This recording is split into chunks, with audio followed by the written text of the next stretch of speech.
तो बेटा यहाँ पे अब हम पढ़ने वाले हैं potential energy of a dipole in a uniform electric field. Torque के बारे में बेटा हमने पिछली क्लास में पढ़ लिया था। ठीक है, अब हम पोटेंशियल एनर्जी के बारे में यहाँ पर पढ़ रहे हैं कि पोटेंशियल एनर्जी क्या होता है डाइपोल का, अगर वो एक यूनिफॉर्म इलेक्ट्रिक फील्ड में रखा हुआ। तो बेटा सुनो, पहली मेरी बात ध्यान से, डायग्राम सेम होगा बेटा, जैसे हमने टॉर्क के लिए पढ़ा था ना, सेटअप सारा सेम है बेटा। देखो, electric field, dipole, dipole moment, electric field dipole moment के बीच का एंगल थीटा, जो दोनों चार्ज उसके बीच का सेपरेशन 2a, फोर्स यहाँ पे माइनस क्यू पे चार्ज F1 फोर्स लगा इस डायरेक्शन में, जो प्लस क्यू चार्ज है उस पर F2 लगा इस डायरेक्शन में, सारी चीज़ें सेम है बेटा। An external agent has to do work to change the orientation of the electric dipole. This work done is stored as a potential energy in the electric field set up by the system. Let us consider an electric dipole of dipole moment P in a uniform electric field E with P making an angle theta with E as shown in figure. ध्यान से सुनिए कैसे। बेटा एक बात बताओ, हमारे हाथ में अगर एक बॉल है, ठीक है, या सरफेस पे आपके घर पे टेबल है, टेबल पे एक बॉल रखा हुआ है, बॉल को आपने पकड़ा और वहाँ से h हाइट आप उस टेबल से ऊपर लेके चले गए। आपने क्या किया? वर्क डन किया। आपने क्या किया? वर्क डन किया। ये जो वर्क डन है बेटा, जैसे एच हाइट हम लेके चल जाते हैं तो कहते हैं ना कि जो बॉडी, अगर रेफरेंस हम टेबल को ले रहे हैं तो हम कहते हैं कि जो मास है, अगर एच हाइट लेके, अगर मास उसका m है तो पोटेंशियल एनर्जी इसका हो गया mgh। ये कहाँ से आया बेटा? हमने जो वर्क डन किया उस बॉल पे, हमने जो उस बॉल को पकड़ के एच हाइट तक लेके चले गए, हमने जो वर्क डन किया, यही वर्क डन उसमें स्टोर हो गया in the form of potential energy. Similarly यहाँ पे भी बेटा, अगर हम इसको फोर्स लगा करके डिस्टर्ब करते हैं बेटा, इसको, इसके जो पोजीशन है उसे थोड़ा सा हम इसको ओरिएंटेशन कर देते हैं, मतलब डिस्टर्ब करते हैं बेटा, तो हम वर्क डन हमें करना पड़ेगा, और वही वर्क डन इसमें पोटेंशियल एनर्जी के फॉर्म में यहाँ पे क्या होगा बेटा? स्टोर हो जाएगा बेटा। ठीक है, अब देखिए यहाँ पे यही लिखा हुआ है, an external agent has to do work to change the orientation of the electric dipole. और इलेक्ट्रिक डाइपोल का ओरिएंटेशन एक एक्सटर्नल एजेंट के थ्रू होगा, जो कि हमें वर्क करना पड़ेगा, और वही वर्क है an external agent has to do work to change the orientation of the electric dipole. हमें वर्क डन करना पड़ेगा, और जो हम वर्क डन करेंगे बेटा वो पोटेंशियल एनर्जी के फॉर्म में इसमें डाइपोल में आ जाएगा बेटा। ठीक है, स्टोर हो जाएगा। अब सबसे पहली बात बेटा, टॉर्क इक्वल टू कितना होता है? Torque equal to P cross E equal to torque equal to P sine theta होता है बेटा। Let D W be the amount of work done in rotating the dipole through an angle D theta. बेटा हमने पहले ही बताया आपको, और हमने क्लास में पढ़ाया आपको कि बेटा जब ट्रांसलेशन होता है तो ट्रांसलेशन के टाइम पे work done equal to D W equal to F into D S होता है बेटा। और जब रोटेशन होता है तो ये जब फोर्स है वो टॉर्क में कन्वर्ट कर जाता है बेटा, और डी एस जो है linear displacement to angular displacement convert कर जाता है बेटा, टॉर्क इंटू थीटा हो जाता है बेटा। ठीक है, तो ये आपको यहाँ पे याद रखना है। ठीक है, तो यहाँ पे याद रखना है कि इस केस में जो वर्क डन होता है बेटा, रोटेशन के केस में टॉ इंटू डी थीटा होता है। तो work done equal to torque into D theta हो गया बेटा यहाँ से। नाउ तो टॉर्क इक्वल टू कितना है? P sine theta into D theta हो गया बेटा।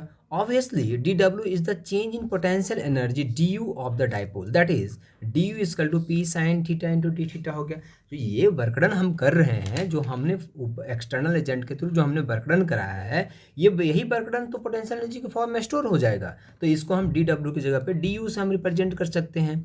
If the dipole is rotated from theta I to theta F, मतलब इनिशियल जो उसका डिस्प्लेसमेंट है बेटा थीटा आई है, to final displacement theta F है, then in potential energy change from U I to E F, तो potential energy change कर जाएगा यू आई से यू एफ। इंटीग्रेटिंग इक्वेशन 1, अगर इक्वेशन 1 को हम इंटीग्रेट करेंगे बेटा, तो डी यू को इंटीग्रेट करेंगे तो यू आई, मतलब इनिशियल पोटेंशियल एनर्जी से फाइनल पोटेंशियल एनर्जी मिल गया आपको। ठीक है, इनिशियल पोटेंशियल एनर्जी से फाइनल पोटेंशियल एनर्जी। तो P sine theta D theta को भी हम P sine theta D theta को इंटीग्रेट कहाँ से कहाँ करेंगे? थीटा आई से थीटा एफ, मतलब जो वैल्यू है इसका, तो बेटा यहाँ पे जो डिस्प्लेसमेंट है थीटा आई से, जब थीटा आई से थीटा एफ होगा बेटा, तो इनिशियल एनर्जी भी यू आई से यू एफ हो जाएगा बेटा। नाउ अब जब डिफ्रेंशिएट करेंगे आप इंटीग्रेट करेंगे जब इसको, ठीक है, जब आप इंटीग्रेट करेंगे तो डी यू को इंटीग्रेट करोगे तो यू मिलेगा, कहाँ से कहाँ तक? यू आई से यू एफ तक। इसी तरह से पी साइन थीटा है बेटा, तो पी कांस्टेंट है, बाहर आ गया, साइन थीटा को इंटीग्रेट करोगे तो माइनस कॉस थीटा, कहाँ से कहाँ तक, theta I to theta F हो जाएगा बेटा। हायर वैल्यू यू एफ है बेटा, यू एफ पुट करोगे, minus lower value U I है बेटा, यू आई पुट करोगे, तो U F minus U I equal to minus, अब माइनस को बाहर ले लिया हमने तो minus P E, higher value theta F है बेटा, तो cos theta F minus lower value theta I है बेटा, तो माइनस कॉस थीटा आई हो गया। As we are interested only in the change, हम जो इंटरेस्टेड होते हैं बेटा यहाँ पे वो चेंज इन पोटेंशियल एनर्जी में इंटरेस्टेड होते हैं, ठीक है, of the dipole. Let us define its potential energy to be zero when it is perpendicular to the electric field. मान लिया जाए, अज्यूम कीजिए कि पोटेंशियल एनर्जी, ठीक है, हम सिर्फ चेंज में बेटा यहीं पे जैसे अर्थ मास सिस्टम की अगर हम बात करते हैं तो अर्थ के सरफेस पे अगर कोई बॉडी रखा हुआ एच हाइट जाता है तो हम चेंज इन पोटेंशियल एनर्जी से फाइंड करते हैं बेटा, ठीक है, इनिशियल फाइनल हम नहीं है, हम चेंज इन पोटेंशियल एनर्जी पे इंटरेस्टेड होते हैं। तो यहाँ पे भी हम चेंज इन पोटेंशियल एनर्जी पे इंटरेस्टेड होते हैं, तो एक रेफरेंस पॉइंट को तो जीरो लेना पड़ेगा आपको। तो let us define its potential energy to be zero when it is perpendicular to the electric dipole. मान लिया जाए कि इलेक्ट्रिक फील्ड इस तरह से है, इलेक्ट्रिक फील्ड, और डाइपोल आपका इस तरह से है। इस केस में हम मानते हैं कि दोनों के बीच का जो पोटेंशियल एनर्जी है वो जीरो है। In fact it is customary to choose the potential energy to be zero when the dipole is perpendicular to the electric field, ठीक है, potential energy to be zero when the dipole is perpendicular to the electric field, that is U I equal to zero. मान लीजिए theta आई की value जब पाई by to हो जाएगा बेटा, theta आई जब पाई बाई टू होगा, मतलब इलेक्ट्रिक फील्ड और डाइपोल मोमेंट के बीच का एंगल अगर पाई बाई टू हो गया, तो हमने माना है कि उस केस में जो पोटेंशियल एनर्जी होगा यू कितना हो जाएगा, जीरो। तो यू थीटा आई तो यू आई, तो थीटा आई अगर पाई बाई टू होगा तो यू आई की वैल्यू जीरो हो जाएगी बेटा। नाउ दस फ्रॉम इक्वेशन 2, ये जो इक्वेशन है बेटा यहाँ पे, इस इक्वेशन से देखिए आप, तो यू एफ माइनस जीरो हो गया initial, U I equal to zero equal to minus P E cos theta F minus cos pi by two, और कॉस पाई बाई टू की वैल्यू कितनी होती है बेटा, zero. So U F equal to हो गया minus P E cos theta F, ठीक है। ड्रॉपिंग द सबस्क्रिप्ट एफ, अगर सबस्क्रिप्ट एफ को ड्रॉप कर दे बेटा तो यू इजकल टू हम सिंपल लिख सकते हैं पी ई कॉस थीटा, और बेटा यू क्या है बेटा, स्केलर क्वांटिटी है, you is a scalar quantity, and P कैसी क्वांटिटी है बेटा, पी जो है आपकी वेक्टर क्वांटिटी है, ई आपकी कैसी क्वांटिटी है बेटा, वेक्टर क्वांटिटी है, ठीक है। तो यू इजकल टू हो गया बेटा आपका, यू इजकल टू यहाँ से अगर हम देखें तो U equal to P cos theta है, तो हम इसको वेक्टर के टर्म में लिख सकते हैं माइनस पी डॉट ई, क्योंकि माइनस तो पहले से ही है तो माइनस हो गया, और पी ई कॉस थीटा है बेटा तो इसको हम पी डॉट ई लिखेंगे, क्योंकि डॉट प्रोडक्ट जो होता है वो स्केलर प्रोडक्ट होता है, तो ये सेटिस्फाई कर गया इसको। तो U equal to minus P dot E हो गया बेटा, ये याद रखना है आपको। इसके बाद कुछ न्यूमेरिकल्स हैं बेटा इसके ऊपर, ये न्यूमेरिकल आपको करने हैं, ठीक है।